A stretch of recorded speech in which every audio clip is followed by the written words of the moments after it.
guess let's go ahead and recap our latest episode, which is episode 14 with Renee Hill. Renee Hill. Second time on the show. Second time. New studio. Yeah. Both were good times, though. This one was a lot more deep dive into market-related things, real estate, realty, that side, lending, all things related. What are some thoughts? So, Chris, remind our viewers again who it is we are and what we do.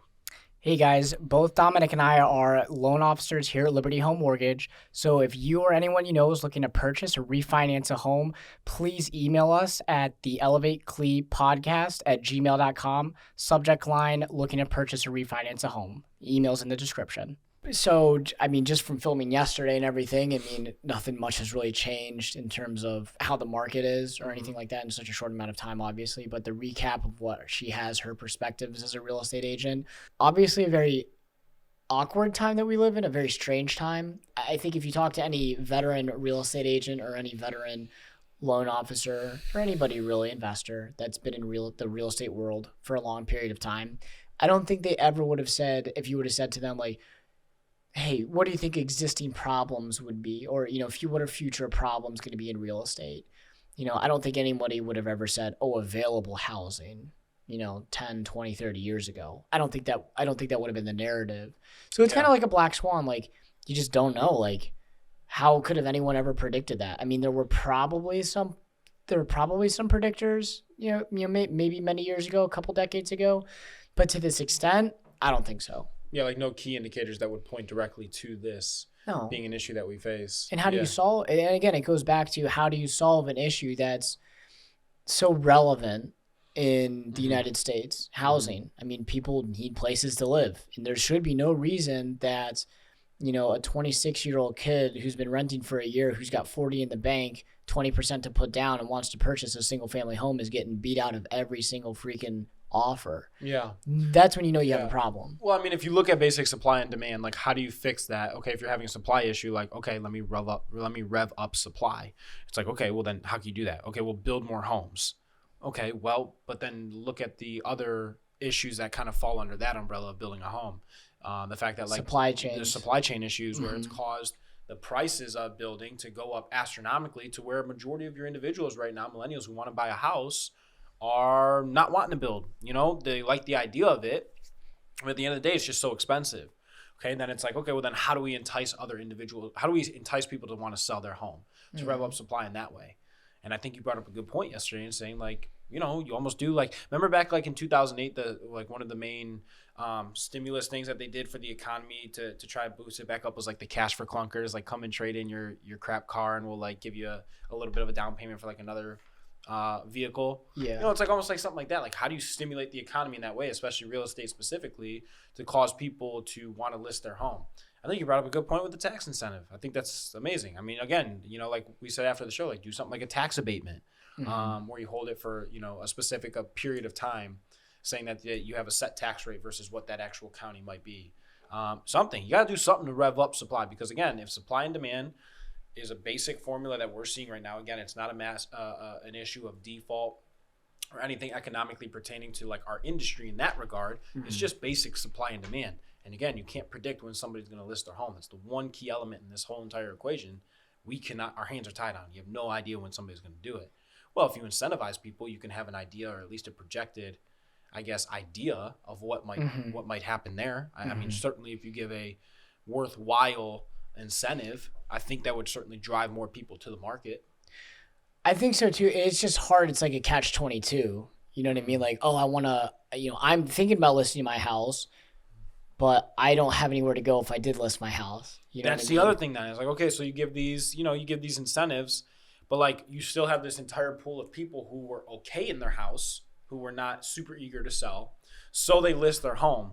They're now in that pool of all these millennials and other individuals, first-time buyers or just buyers in general, who are still flooding that market and still having issues getting their offers accepted. Yeah. Well, that's what they did with the bailout back in like 2008 with TARP and everything, where they gave to the Troubled Assets Relief Program, where they would give money to all the big businesses because they were all going bankrupt, to the CEOs, and nobody wanted to like take it. It was like, here's all the money. You guys need to take it, but no one wanted to be the first one. And they were like, listen, you guys need to take it. It's sometimes we just need, like, if we had Congress to come in and just listen, here it is. Like, it's on the table. Just do it. You know what I mean? And then as soon as one person puts their foot forward, then it's that like herd mentality. Oh, like now everybody's doing it. You know what I mean? I wonder if it's even been talked about. Like, I wonder what the conversations are surrounding real estate and the overall like grand economic scheme. I know in terms of housing, Fed rate aside, this and that. Like, I wonder if anything has been presented to kind of push a little bit more. You know, I'm sure, but I'm not sure. I mean, it's an easy like.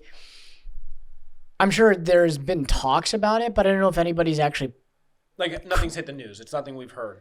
Or no big articles coming out saying like, hey, this is being talked about and worked on. No, I don't think so. But I think some people would probably, if you presented the idea. This is also the problem though, is because of how slow the government is we have a problem today. Even if it was enacted, like COVID is like with COVID, that was pretty quick, right? But usually it takes like many, many, many years to actually get like, research, development, stuff like that to actually put out into the public. That was like a very, very, like that's not normal. Like if this was to happen with us, like in housing, if someone put like a bill out that ended up giving a tax credit to people who list their homes in this year, it would take like 6 months, 8 months. You know what I mean? Mm-hmm. Which then you don't see the effects until at least 6 months later, 3 to 6 months later. I'd say 90 days at minimum. But then we're just back into slow. You know what I mean? Like then we're back into the cold months again when no one ends up listing their homes. But I don't know. Yeah. Maybe it's something that they have to work on in 2022 to make it better in 2023. I mean, fast forward to literally like after Thanksgiving, right before Christmas 2022. Like I don't know, man. It's gonna be weird. You got like the Fed coming out and Powell for sure saying that he's absolutely going to rake up he's going to hike up the rates a little bit in March, and then at least 2 to 3 more minimum coming again throughout the year. Who knows? I mean, obviously they're trying to do some work to try to offset some of the inflation and everything like that. I don't know if that's the overall fix though, is just leveling out inflation, because at the end of the day, again, if you hyper focus on our industry as a whole, supply and demand. Again, I think there's going to be a big squeeze, honestly, with explain. Just like Jill was talking about yesterday, like, there was obviously a big squeeze with our industry where, dude, things get tight, people start leaving. You know what I mean? So there are going to be a lot of people that you end up seeing like leaving the industry, like real estate agents, mortgage loan officers, title agencies, obviously, like anybody who's kind of in that sphere and stuff. Because it's going to get tough. Survival of the fittest kind of period we're going to go through. Yeah, I mean, it just gets tough for sure. But I think like what Jill said to her to attest to what she is and what she's made herself as is that branding. Because I think that brand that you build, it kind of supersedes the market in itself. Like because you'll still, it's like dollar cost averaging. Like over time, everything will still go up. You'll have your your ups and downs, your ebbs and flows. But when you build a good brand like that, your bad times aren't as bad, and your good times are really good. Because your brand lasts. Exactly. People still know to call you, and referral basis is still there and stuff. Because at the end of the day, I mean, it's like, like if you have to move, you have to move. Just like if you have to go to the doctor, you'll go to the doctor. So, I mean, at the end of the day, like it'll always be a job in need or a job that has a need. That's why at that point, like Jill says, and what you're saying now, attesting to it, is like having your brand is very important because then at least you're the one called on versus, the individual who just started, because you're known a little bit more. So I think I'm optimistic at least for the rest of the year. I think that it could be I think any year could be a good year. I think there's always going to be challenges no matter what. Sure. But I don't know. It's hard to tell really. It'll be interesting. No doubt. We'll see a little bit down the road. I got Wanting. It came in. Yes. My Medic Theory. Very good. Yeah, I'll start it after this one. I'm finishing up The Brain Warrior Way with Matt Lovetek and I are reading it from like Dr. Amen talking about like diet and like how that plays a huge role into your brain health and everything like that. And then I'm going to start it. I'm going to start it for you. Awesome. So good deal. Thank you, folks. Stevie. Alrighty. Hey everyone, thanks for tuning in to this episode of the Elevate Cleveland podcast. Dominic, wrap it up for us. As Chris stated at the beginning of this podcast, we are licensed loan originators for the best mortgage company in the land. That is Liberty Home Mortgage. Guys, if you or anybody is looking to purchase or refinance a home, doesn't matter if you've done this 1, 10, or 100 times, call us, email us, The email is in the description below. Reach out to that email in the subject line, put looking to purchase/refinance a home, whatever it is your goal is. Chris and I will reach out to you within 24 hours, and we look forward to helping you with whatever it is your specific home goal is. Thank you.